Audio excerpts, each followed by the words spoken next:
Okay, we're going to work our way through the demonstration, the rest of it on our worksheet, and it's called What's Happening in the Wires. So we're trying to transition from our understanding of electrostatics and E-fields, and we're trying to understand what happens in the wires when bulk charge moves. That means a bunch of electrons, not just one or two. All right, so we've got a capacitor which can store charge, and it can separate the charge. On one side, it's got the negative terminal with a lot of negative on one plate inside the capacitor that the negative terminal is connected to. You've got excess negative charge, and on the other terminal, the positive terminal, it's connected to another plate that has extra positive charge. It's missing a bunch of electrons, and so they're separated by a thin layer inside the capacitor. So you've got this separated charge. There's a strong electric field, which we can't measure directly. We can only measure the presence of the E field by knowing that there's a potential difference across 2 points. So we use the voltmeter to measure the potential difference, and indirectly we can measure the presence of an E field.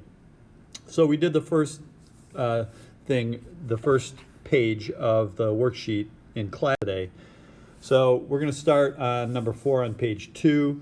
So I've got a real-time data collection device. You're going to see it in the next video, and I'm going to have you go and read through this, and then I will play the video on the next screen where I actually conducted this and did both a video of me setting it up and then a screen recording of the potential difference across the terminals of the capacitor as it discharged, and I used SparkView for that.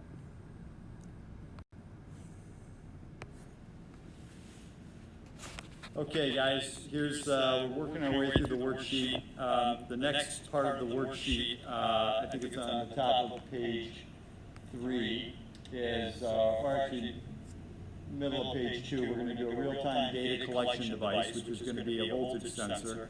I've got my capacitor right here, and I've got the positive side connected to a switch, and the switch connects to the positive terminal of the battery. Here I've got 3 batteries, 1.5 volts each, and I've got the negative ends of the batteries connected to the negative terminal on the capacitor. So when I close the switch right here, we're going to charge the capacitor. So now the capacitor is charged. So now I'm going to disconnect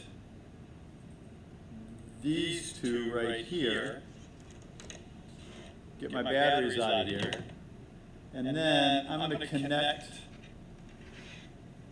the voltage sensor, the real-time voltage sensor, to the negative side to the negative terminal, the positive side to the positive terminal.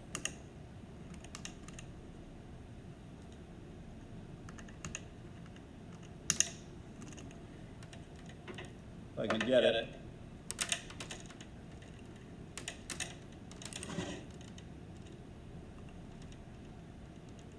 And then I'm going to have a graph of how it looks as I touch these 2 together. So I'm going to, the graph you'll see will be across the terminals as I touch these 2 together, okay?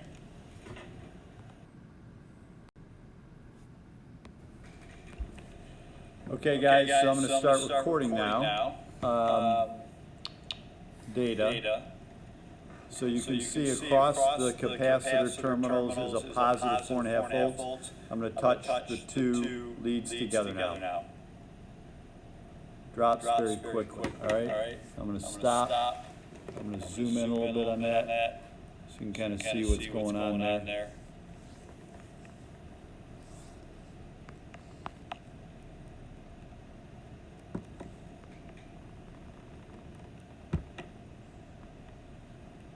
It drops very quickly. All right, not in zero time, but in a pretty short amount of time. Let's see if I can slide over there.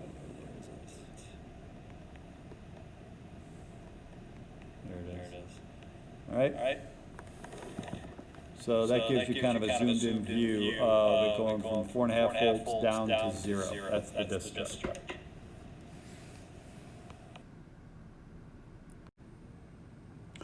Okay, so now we're going to move on to problem number 5, part number 5. Now we're going to connect the voltage sensors across points B to C, which is the positive wire. B is the positive terminal on the capacitor. C is the end of the positive wire. So basically we're going to watch the discharge of the capacitor when we touch points C and D together. We're going to be watching the discharge as it occurs from point B to C in the circuit.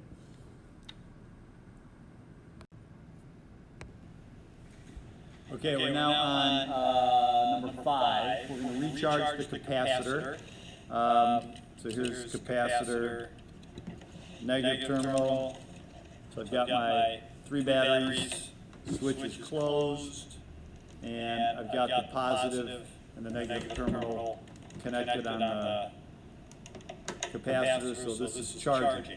So now I'm going to discharge the capacitor again by touching the 2 ends together.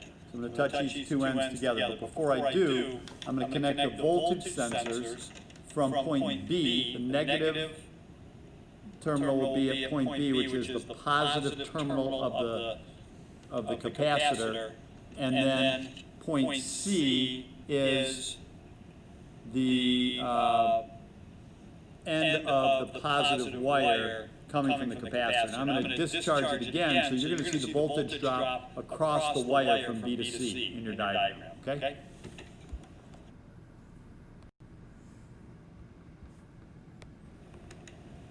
All right, I'm about to start recording here. Here I go with recording. Got no potential difference now because I'm across that wire. Now I touch the 2 together, and you see a really short transient there. All right, so let's go back to that. Try to zoom in on that a little bit.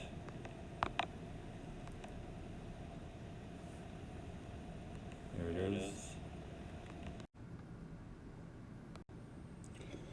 Okay,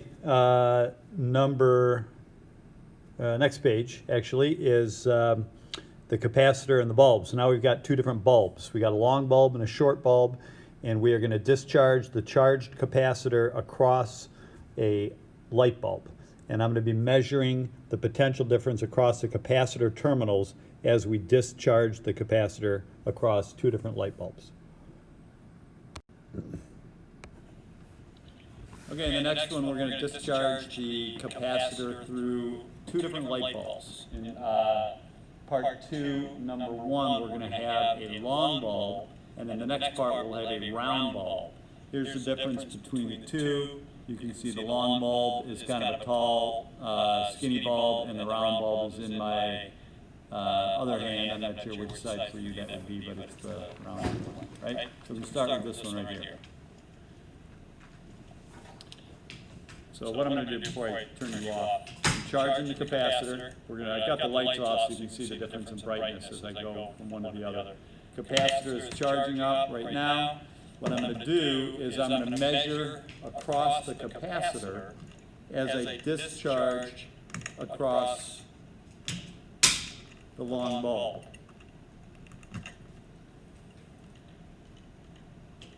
So first I'll show you the brightness of the bulb as I discharge it. So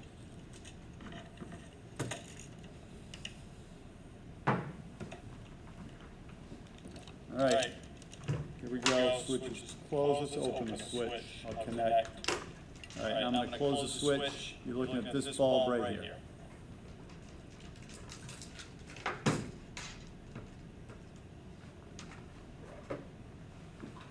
Takes a while to die out. All right.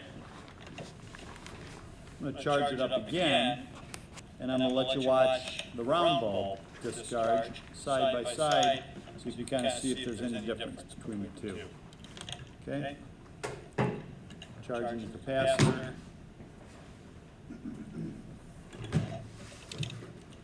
Okay? Now we're doing the round bulb. So you're looking at this bulb right here as we discharge. You ready?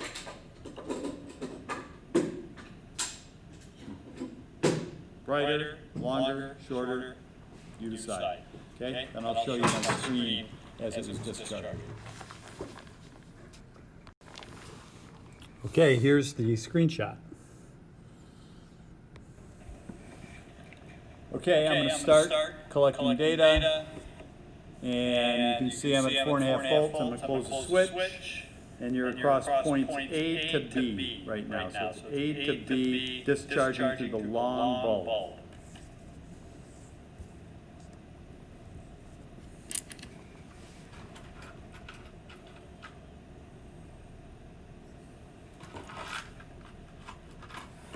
Okay. So that is what the graph looks like discharging across the capacitor, across the long bulb, points A to B, the negative terminal to the positive terminal. Okay, now we're going to do the same thing. You're going to see the screenshot as we discharge across the short bulb. Okay. So now we're going to discharge across the round bulb. The last one was the long bulb. Now this is the round bulb. And again, across points A to B, across the terminals of the battery. So I'm going to start it. I'm at 4.5 volts. I'm going to close the switch.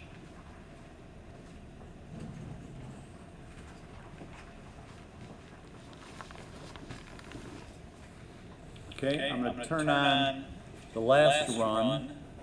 For comparison, run 3.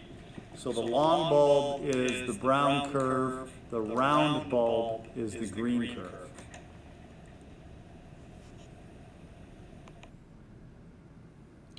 And that's it. So we'll talk about this tomorrow in class.